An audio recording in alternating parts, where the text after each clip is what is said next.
ముందుగా hearty welcome. Thank you so much for gracing our event. So good to see you here. And మీ next project కోసం నిజంగా నాన్నగారి fans అందరం కూడా వెయిట్ చేస్తూ ఉన్నాం. ఓకే, సో మీరు చైల్డ్హుడ్లో చాలా క్యారెక్టర్స్ చేశారు కదా, హీరో చిన్నప్పుడు క్యారెక్టర్స్ అన్ని. సో వాటిలో 2 పేర్లు రాసి ఇచ్చారు నాకు. మీ ఫేవరెట్ ఏంటి? ఒకటి గబ్బర్ సింగ్, ఒకటి బుజ్జిగాడు.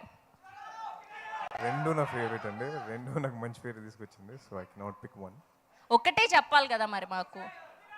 అంటే బేసిక్గా అప్పుడు బుజ్జిగాడు అప్పుడు చాలా కొత్త నాకు, బట్ మంచి పేరు అన్నది వచ్చింది మాత్రం Gabbar Singh. So I to choose Gabbar Singh. Gabbar Singh, very nice. So నాన్నగారి సినిమాలో ఫస్ట్ ఫేవరెట్ ఫిలిం ఏంటి? అండ్ ఈజీగా నిద్రలో లేపినా చెప్పేసే డైలాగ్ ఏంటి? Favourite dialogue. ఓకే, అంటే ఇష్టమైన సినిమా అంటే పోకిరి. Okay, yeah.